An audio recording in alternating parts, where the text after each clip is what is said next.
Hello, good morning and welcome to Thoughts and Updates. This week it is closer and closer to the point at which it looks as though we're going to try and get out of lockdown, but I'm still here. This week I went to get my AstraZeneca jag, never realised that Vauxhall and Ford could collaborate so well together. And apart from a day of flu-like symptoms, my arm's not been sore and I've been absolutely fine. Don't know when I'm going to get the second dose, but the first dose is done. And larger and larger numbers of people are getting done. It seems to be England are leading the way for once in terms of getting through this vaccination programme. And hopefully in Scotland we're going to have sufficient people that there is vaccinated that we're going to see some kind of lifting of lockdown. I watched a programme last night about those people who have spread conspiracy theories and indeed spread a lot of disinformation and the effect that it's had on a large number of fairly vulnerable people, which has been unfortunate. It is, of course, we live in a democracy and it's a right for people to hold opinions, but what's not right, of course, is to spread what is ill-informed opinion as fact. And there was a video that was done that was about 22 minutes long, and they showed a number of volunteers this, and then they had a guy on after who was a recognised doctor. I think he was a professor in, certainly worked in a hospital and in university and academia, and he was able to debunk a lot of the myths. Things like the vaccine contains animal products, it's going to change your DNA, they're going to insert some kind of microchip and so on.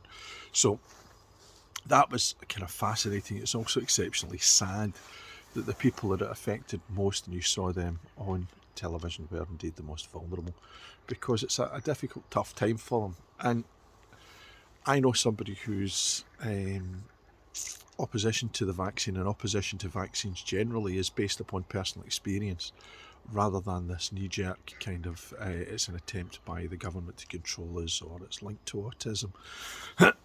Pardon me. And to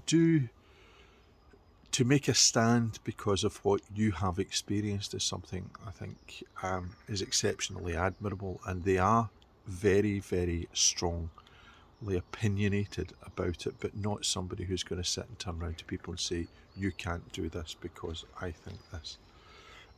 So it's a time, I think, of great concern and indeed also of tremendous nervousness.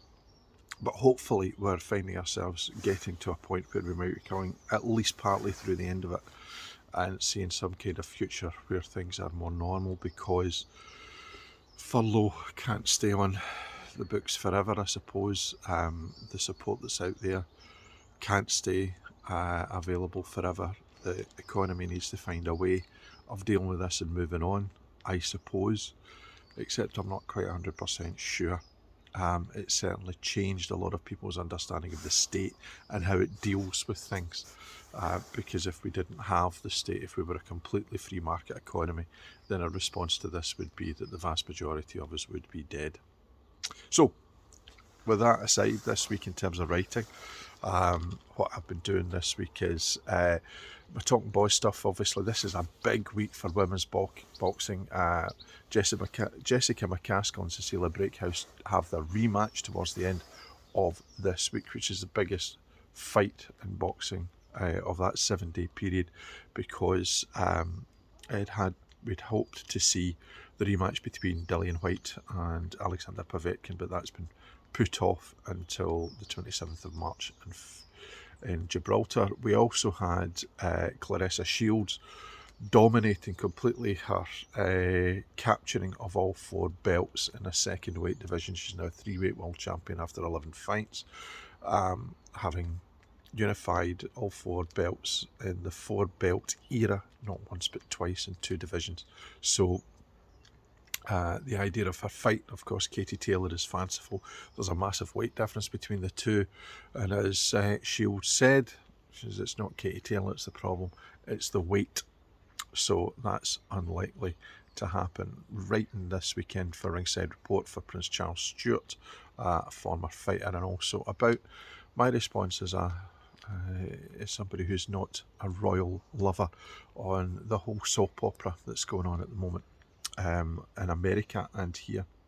For the Scottish Football Supporters Association, I've been writing a little scurrilous piece about the threat to the Euros, as if it was a threat to where they were going to put the bake-off tent for them. Also, the Scottish Football Supporters Association book, Why I Love Football, is closer and closer.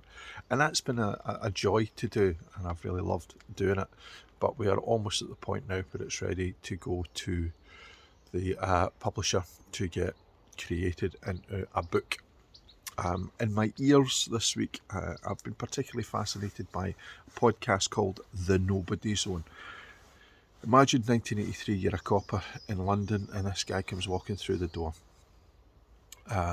Arrested because of a mugging in the middle of a public area.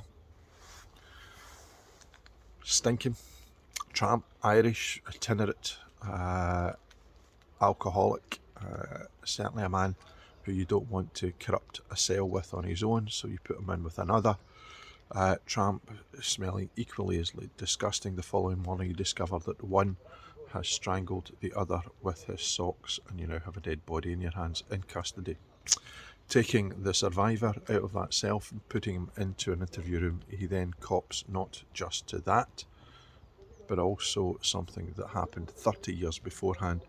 And there begins a confession which leads to somewhere in this region of about 12, 13, 14 deaths that he claims to have been responsible for since then. The police are unable to charge him with the vast majority of these because they don't have sufficient evidence, even though he has to an extent confessed because there are certain details that he can't remember. So they end up doing him. I think there were 3 charges of murder placed upon him. One was dismissed, and he was done for the other 2 and ended up spending the rest of his life in prison. However, the story he told, which began in 1953, the night of the Queen's coronation, when he claimed to have pushed somebody under a train and killed him, is not quite as he told it. So an investigation team with resources that the police didn't necessarily have spent somewhere in the region of about 5 years, I believe, trying to find out what the truth is. And what a fascinating podcast it is. It's called The Nobody Zone. Christy Moore sings the theme tune, which is great. It's I don't think it's a BBC. It's somebody else has produced it. Reviewing this week, I watched Adam by National Theatre, which is a BBC iPlayer, which is just astonishing. And the astonishing part of it for me, I've been doing a little bit more reviewing. I watched all of the Crypt Tales on the BBC iPlayer, which I would recommend to everybody to watch. They are an astonishing 6 monologues, the equal of Bennett's Talking Heads, in my opinion, in terms of their value and also in terms of their quality. I loved particularly Robert Softly Gale's piece. And you also have Liz Carr, but other lesser known actors who I just thought brought an astonishing openness, and indeed the twists and turns of these stories are fantastic. Opened a lot of my eyes. But Adam, about a young man who was born female in Alexandria in Egypt. And I think last week I talked about how I was privileged to go and have a swatch at it. I have watched it, and wow.